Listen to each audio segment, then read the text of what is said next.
This is not a podcast about being broken, although you may have been. This is a podcast about strength for women who find themselves in difficult relationships, including that sometimes difficult one with yourself. We'll look at your relationship through a lens of psychology, faith, and a little dash of my own kind of feminism. We're not fixing them, we're fixing you, and that changes everything. Welcome to Stronger in the Difficult Places. Save yourself, heal your relationships. Listen in. Hey there, welcome to Stronger in the Difficult Places. I'm your host, Dr. Zoe, and after a couple of weeks of dealing with COVID, I am back. I feel like a full human again, thank God. I hope that you guys are doing well out there and staying healthy. So today's episode, I have a guest, Adele Spraggon. I will not take a lot of time prior to the interview. I wanted to have her on today because many of you who I work with, many of you who just listen and follow me on the podcast and maybe like what I put out on Instagram are sometimes struggling in your relationship with yourself and others and are always looking for ways to improve and level up and how you're living your life. And so I read about Adele's Shift program, which is a unique kind of way of looking at how to make lasting change in your life. So I wanted to have her on. So listen in. It's an interesting conversation. I hope you can get some good tidbits from it. So here we go. Adele Spraggon is an award-winning author, a thought leader, an international trainer, and a fearless speaker. In 2020, she was awarded the Women of Inspiration Customer Experience Award. And in 2021, she was recognized as the top behavior expert of the year. That's impressive. In May of that year, she was also featured on the cover of TIP magazine, Top Industries Professional magazine.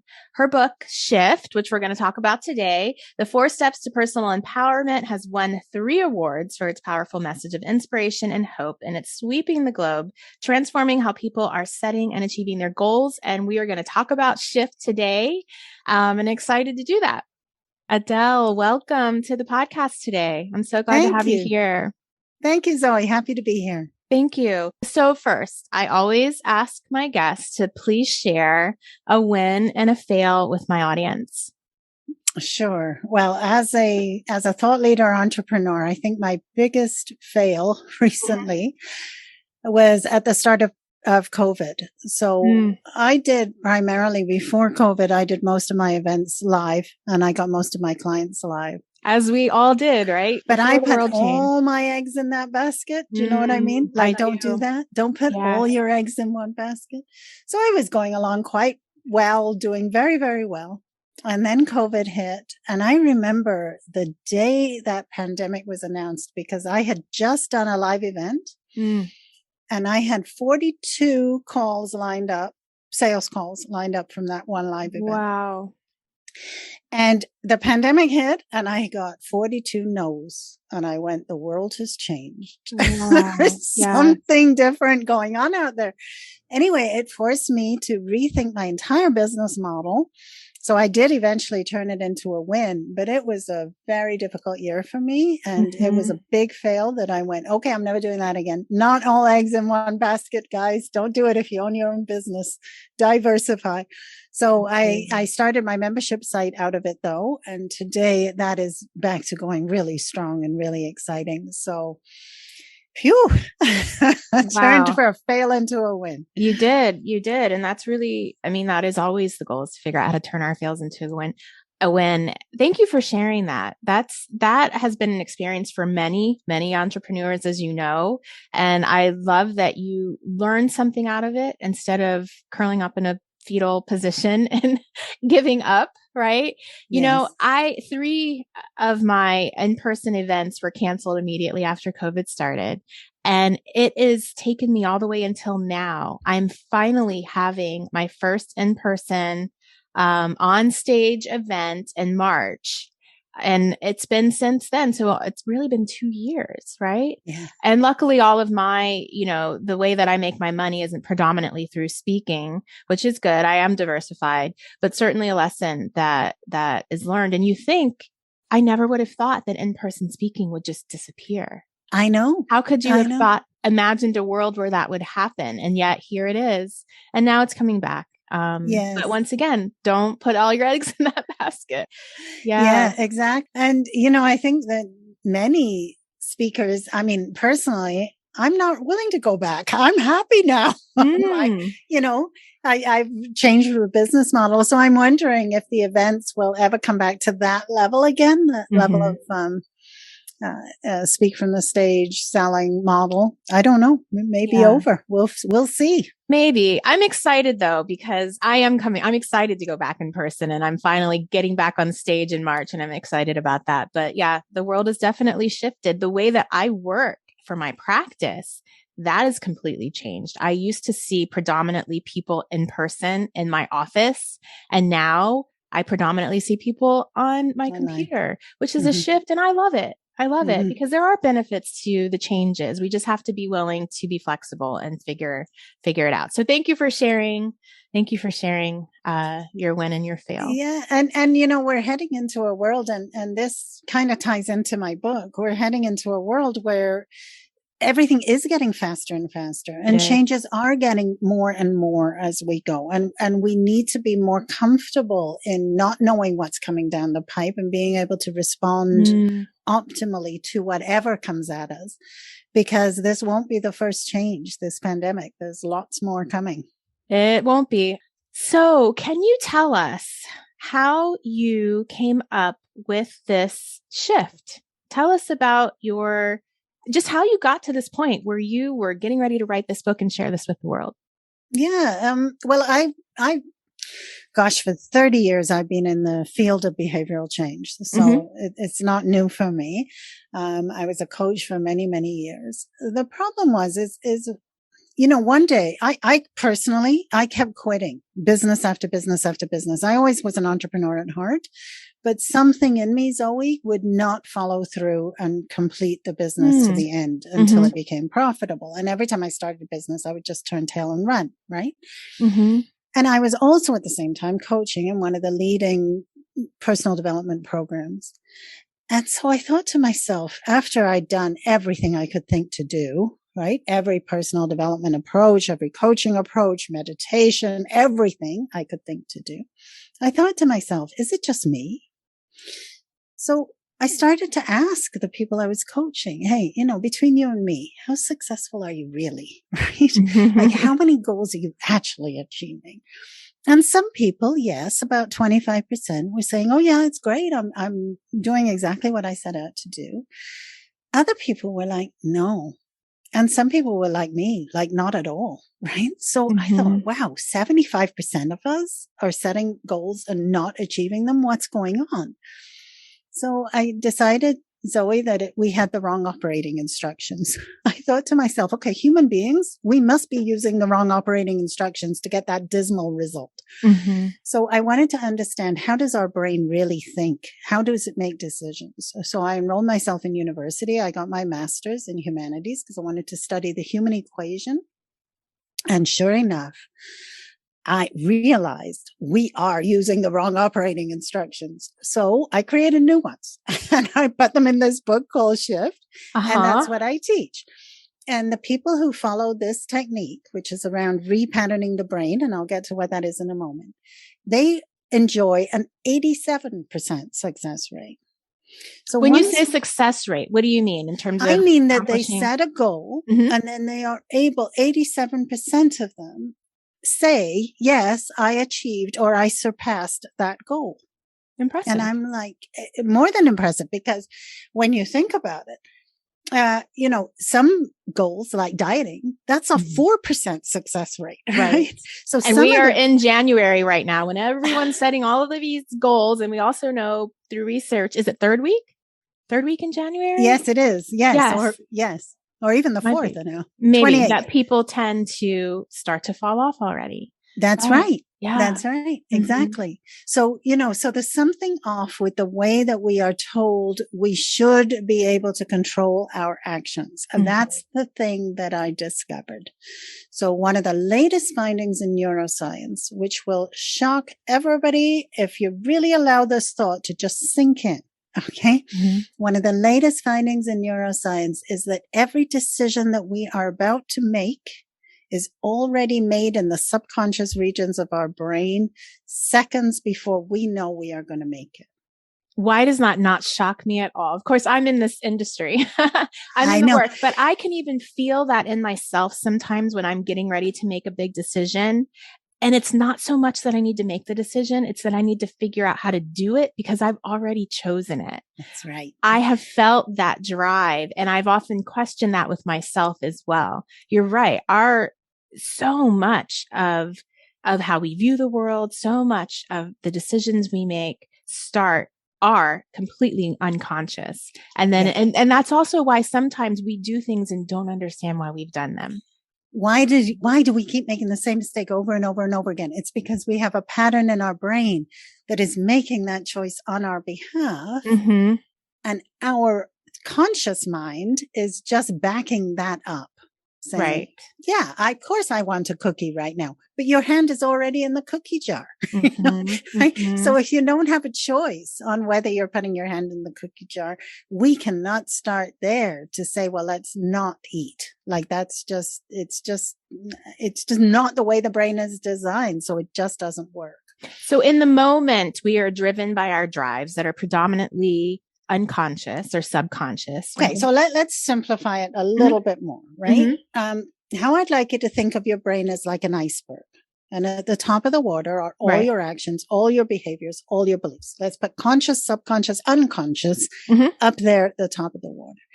Under the water are where brain patterns lie. So the brain works by creating patterns. It forms these neural pathways. And once a neural pathway is formed, it is that neural pathway that then is responsible for the action that you're taking. Okay? Correct. So we're told, we're taught two things. In our wrong operating instructions, here's what you're told. Change the action enough times, that will trickle down, change the behavior, change the belief. Okay. So if you want to, let's just keep on the diet path. That's not what I teach, but let's just stay down there for a minute. So you want to lose weight. Okay. Keep eating healthy over and over and over again. Eventually that will trickle down, change your behavior. You won't have cravings for food. That will change your belief. I'm overweight. Great. You're good to go. Okay, that's the myth. I'm going to stress that. Okay. The other way you're taught to change is change the belief. Let's go back, find the originating incident. Let's re-script it. Right? Correct. Change how you feel about your childhood, how you feel about yourself. That ought to trickle up, change your behavior. So if you can believe yourself to be thin, if you can convince yourself of that enough times, that should change your behavior. That should eventually change your action. You will then lose weight. Okay. Neither one of those is that effective because it's ignoring what's under the water, which is our brain patterns. Okay. And it is those that are taking the action, the behavior, belief. Okay. So I'm super curious about this because of course I do practice from a cognitive behavioral point of view, which is addressing many of those things that you just talked about, right? Which I do know have some effectiveness. Works. Right. So they do have some effectiveness. So I'm very curious about this, about which, and it makes sense to me looking at the brain patterning because we know that goes deeper and earlier, right? Than we can possibly really access through talk therapy. So I'm curious. So keep going. Okay. Awesome. Okay. Great. So yes, it does work sometimes, but the question is, why does it work? And here's why it works. And you know this from your cognitive behavior. The reason it works is because it's actually done enough times that it teases apart that neural pathway and snaps it into new channels. And it is then that the person feels differently, does differently, believes differently. Right? Correct. So that's how it's working, but we're working from a top-down approach. What if we just give up that top-down approach and work from the layer where the change is actually occurring at the level of patterning? If we had a method to remove that neural pathway that is taking that action, then the person just literally steps out of one identity into another. They just literally stop that action and just pick up another one.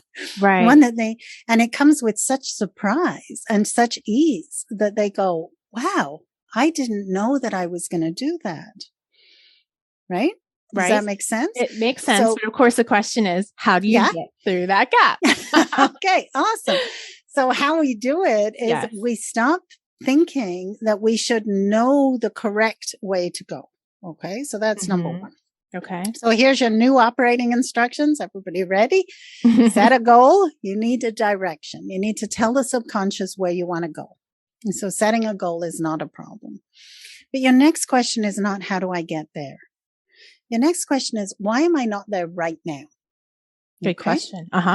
As you think that question, you will notice that your mind starts to bubble up a whole bunch of beliefs, a whole bunch of behaviors, a whole bunch of actions that you're probably inactions that you're not taking, right? So the reason I'm not feeling like I'm at my ideal weight is because I overeat. Great action. You're going to write that down, right?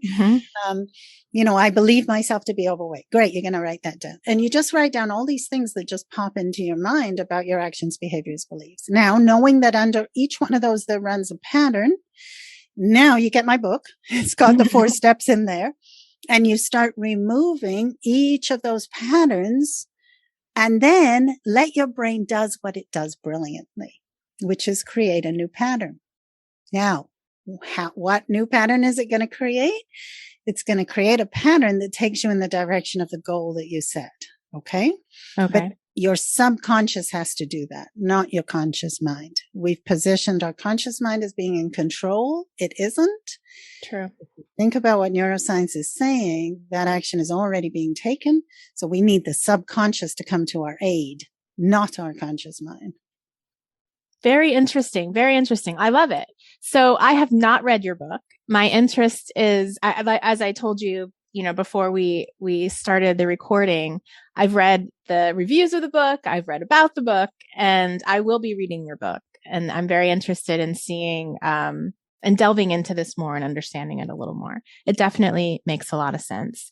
So for the woman who's listening and maybe thinking about some things in her life that she wants to change, some relationship issues that she wants to work on with herself or, her partner, can you tell me a little bit about the divided brain and how that applies to this idea of shift?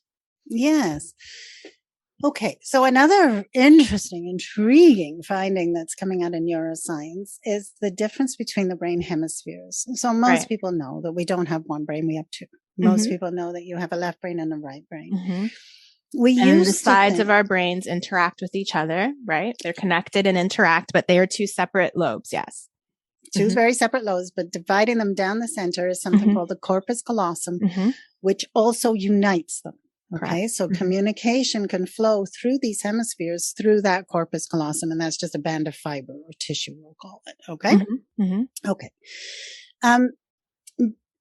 The role of these hemispheres, though, is not what we used to think it was. So even back 20 years, we had this impression of the hemispheres that the right hemisphere is creative, the left hemisphere is logic. Most people have heard that. Right? Okay. So neuroscience has now debunked that. Both sides of your brain are equally needed for logic. Both sides of your brain are equally needed for communication, for language, for all of that stuff. Okay. So it's not what they are doing. It is rather how they are doing it. So this is where things get really interesting. Sitting here right now, there are 2 equally needed things that your brain needs to do at exactly the same time. One thing is it needs to be aware of everything in its environment so it knows if there is any danger. Right. Okay. At the same time, you need to be able to concentrate on what I'm saying. And you need to be able to hone in and focus and block out all of the distractions around you. Okay. So these 2 things cannot be done simultaneously. Think about it. How can you be aware of everything and focus in narrowly on one thing? Well, your brain found a way to do it, or nature did. She severed it right down the middle. She said, okay, right brain, you be responsible for drinking and everything in this current moment. Left brain, you be responsible for honing in, paying attention, right? Okay, great. All right, awesome. So that means, when you think about it, that your right brain is always in the now. It is always here present in this current moment. Okay.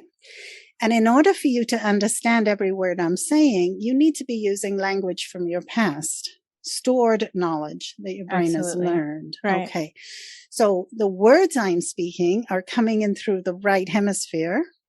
But in order for you to know what I'm saying, they need to be passed over to the left hemisphere for interpretation. Mm-hmm. Mm-hmm. Okay. So we could look at the left hemisphere as if it is creating what Ian McGilchrist calls a virtual map that sits on top of this space called now. So you have this space called now, which is occurring, and then you have your virtual map, which is extracting from, The now. Mm-hmm. the now. So let's relate this back to a couple who are in conflict. Okay. Mm-hmm. Here you have, you're right. Let's just take the woman. So she's listening to her husband and he says something and it totally triggers her. Information, what his words have said have been interpreted, drank in by the right hemisphere, passed over to the left for interpretation. And the left is interpreted based on its past. Absolutely. Yes. He might say something totally innocent, but her brain, based on past stored knowledge, now flips that into he's saying that I'm disrespected. Mm-hmm. Okay. Mm-hmm. He hasn't actually said that at all. It's just how the brain has interpreted that information based on past patterning. So what do? Well, I go in and I listen for, and it's not a moral judgment. It's just what is not working in terms of what this person is doing, thinking, feeling.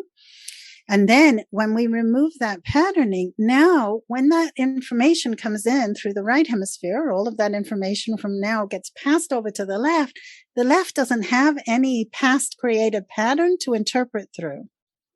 So now it actually has to listen to what's going on in the space of the now. It has to tap back into the right hemisphere to actually pay attention to its current environment. Is this making sense? And without that past conditioning, what gets interpreted is never the same trigger. In fact, it's never a trigger at all because most people are not, if he's saying something that's creating conflict, that's his pattern. It's got nothing to do with her. And when she's coming from a space of now, she's just able to hear, oh, yeah, there's his past pattern. Whatever, in one ear, out the other. I'm just going to ignore that and keep going. And then the conflicts just dramatically reduce.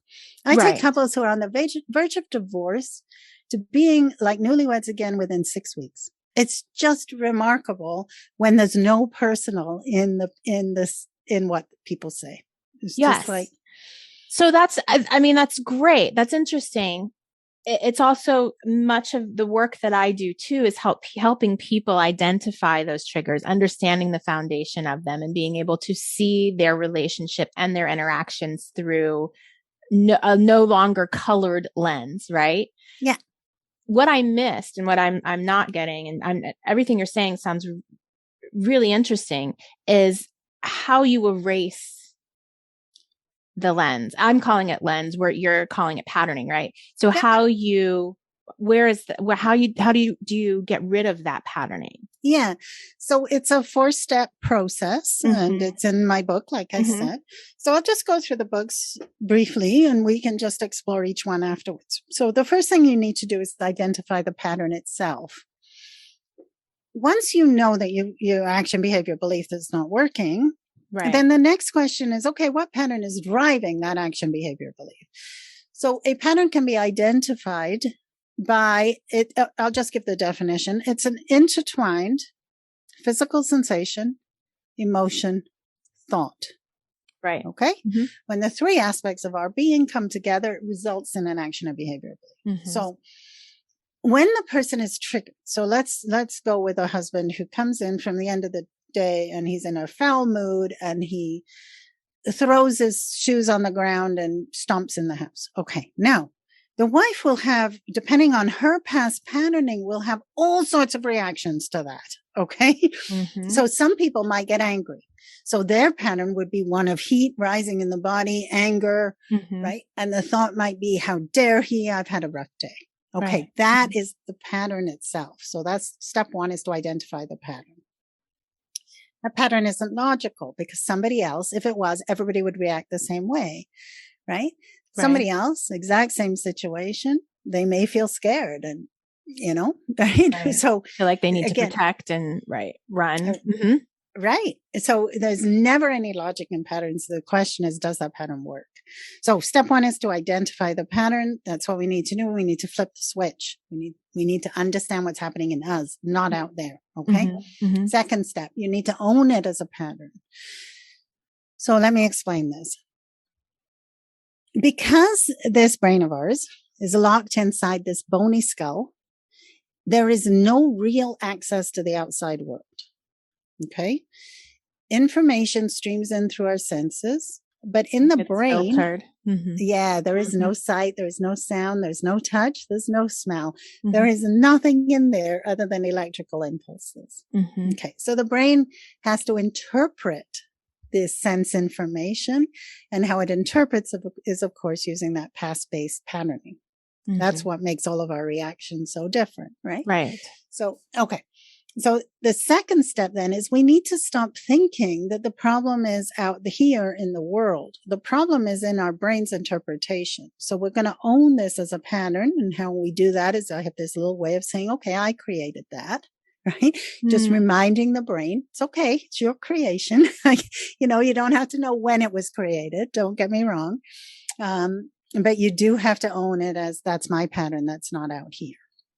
The third step is the trickiest step because we need to deconstruct that pattern. We need to tease apart that neural pathway. Okay.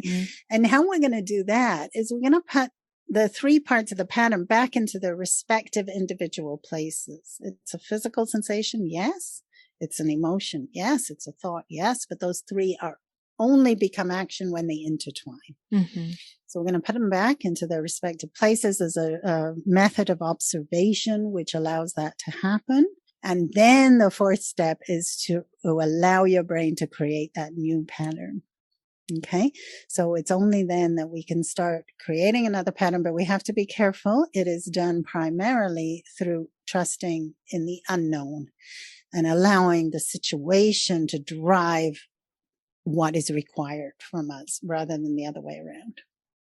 Very good. Yes. Hard work, necessary work. Easy once you've got it. Like it's just 2 minutes. It's done in the privacy of somebody's own head. It's not like, but initially tricky because we are over educating our left hemisphere. Right. We're over relying on our knowing and our thoughts and our intellect and what we think we know. So the right hemisphere, we're primarily cut off from it.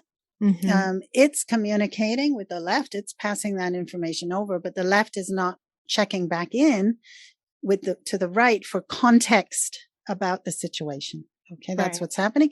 So it's looping around itself. That's probably where that sign, I'm making the swirling sound. Right. With your, that kind of crazy symbol thing that we do. Yeah.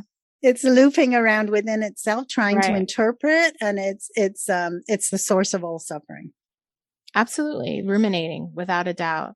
So of course, the thing that comes up for me is, okay, so then, when I think about women that I'm working with and trying to help them work through change and especially triggers, we're looking at things like trauma that of course is a whole nother confounding type variable, involved there. And then I also think about how discernment comes in when we are looking at the way that we react, right? So one of my mantras always, and for you listeners who know me, we're fixing us, we're not fixing them, and that changes everything. So we do have to always take responsibility that, yes, this is about me.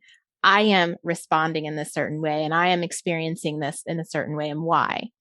But I know what happens with women often is that then they question how they're about their perception. And ultimately, this is questioning your perception, right? Using the shift method is questioning your perception. But sometimes, and I guess what I'm getting at is, how do you know when, he throws something across the room and you're not just responding in the moment appropriately to someone who could be potentially harming you?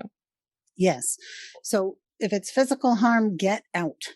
And in some ways that's easy, but then there's more manipulative, gaslighting type behaviors that happen in relationships that are more subtle. Yes. And if you go back to, this is just me not perceiving it correctly, then we get into kind of it just can get murky waters, which is why we humans are complicated, right? Yes. Right. So I think that's the beautiful thing about working with patterns. Right. We don't need to know the solution. We only need to identify the problem. Okay. So let me explain what I just said. Mm-hmm. When we're little, when we're first born, we're born pretty much a blank slate. Our brain has to piece together patterns very, very quickly. Right. Okay. So from the moment we're born, it's boom, boom, boom, pattern creation, slows down, as you know, around the age of 6, speeds up again in adolescence. And then by the time we reach adulthood, brain thinks, I've almost got all of this. I don't need a new pattern. Right? Things are pretty solidified. Yes. Now, it's not like our brain doesn't retain the capacity to create patterns. Thank goodness it does. It's just that it prefers those neural pathways that it already has. That's what's happening. Okay. Mm-hmm. So knowing that, there's a couple of things that we can do here. First of all, patterns are interesting in that they bring us to our situation. Right. Mm-hmm. So we select our partner based on patterns that we created in our past. Right. And then we react to our partner from those same base patterns. Right. Okay. So as long as it's not physical abuse, as long as you're not in danger, in need of safety, danger, thank you, then it is worth sticking in the relationship, at least for long enough for you to use this person as your angel so that you can change those patterns. Because if you don't, those same patterns are going to take you to the next relationship where the same issues may show up. Right? True. Yes. Happens all the time. So, I do work with people who are in situations where they're being lied to and gaslighted and things like that. And my thing is this. What would happen if you could just have that go in one ear and out the other and be non-reactive? Would that change the way you feel about yourself and about him? Absolutely. Okay. So if we remove the pattern that feels like it's gaslighted, that's what happens. Now, then what happens next? Well, his patterns are also reacting and responding to her patterns, right? Yes. So he gaslights, he lies, she reacts, gets angry and upset, right? He then reinforces his gaslighting. Oh, I can't share with her because, she always reacts negatively when I share anyway. All of that stuff. Okay. But if her pattern is different, if it's just non-reactive, now his brain has to make a correction. It's like, hey, his brain thinks, if we could get into the subconscious, what's going on here? What's happening? Because it's all new information, his brain now has to create a new pattern. So one person working by themselves on their own patterns can shift an entire family just by changing their own reactions by being non-reactive. But I have to say this, Zoe. If we try and do it consciously, for some reason, they figure it out.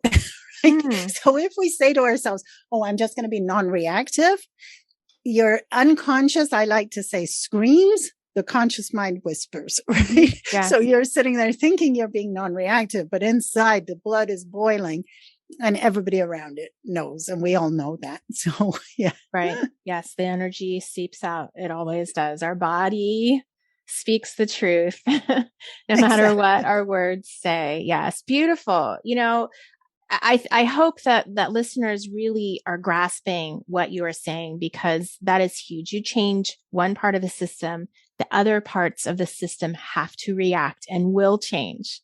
It doesn't mean you're going to fix everything, right? But you will create change. And then, like you said, then you can see from there what it is that you are dealing with. And if you are showing up in a healthier way, then even if you do need to exit the relationship, you will be showing up in new relationships healthier.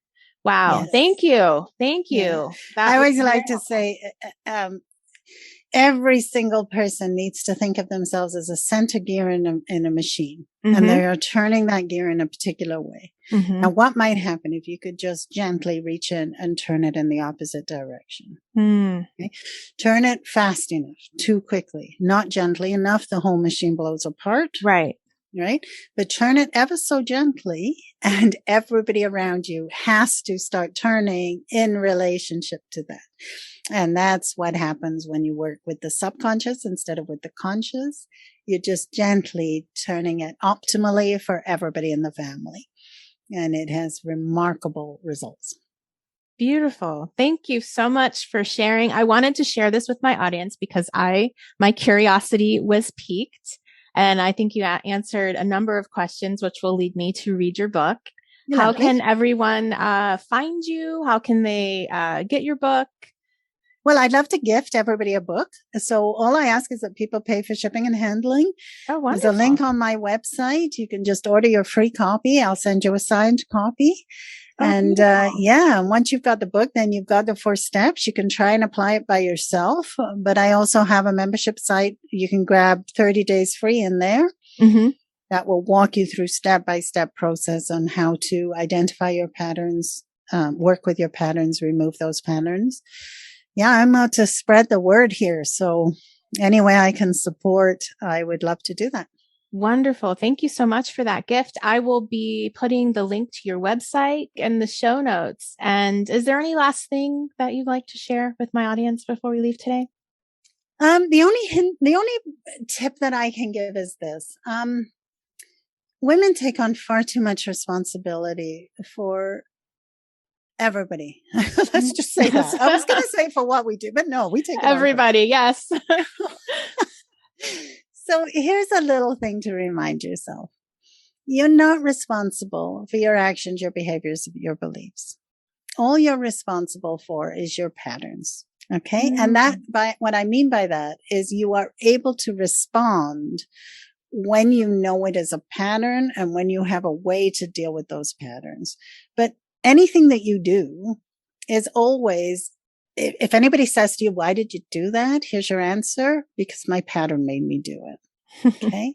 So let's take a deep self-forgiving, gentle breath and just go, okay, I got a pattern in me that's not working. I got a pattern that is doing X, Y, Z. All right. All I have to do is work with that pattern rather than trying to change it up here. I love it. Thank you so much for sharing, Adele. You're welcome. Thank you for having me, Zoe. Wow, what an interesting conversation with Adele Spraggon, and how gracious of her to gift her book. So I will put the link in the show notes for you guys to be able to get her book. I'm going to be reading it. She's already sending it to me, so it is on its way. And ultimately, just remember what I say always is, we're not fixing them, we're fixing you, and that changes everything. So when you point it back at yourself, there's plenty of work for you to do. There's various ways for you to do the work. And so I encourage you to check that out. Thank you for listening to Stronger in the Difficult Places. New episodes go up on Tuesdays. Please subscribe to my email list so you can get my encouragement, and have a strong week.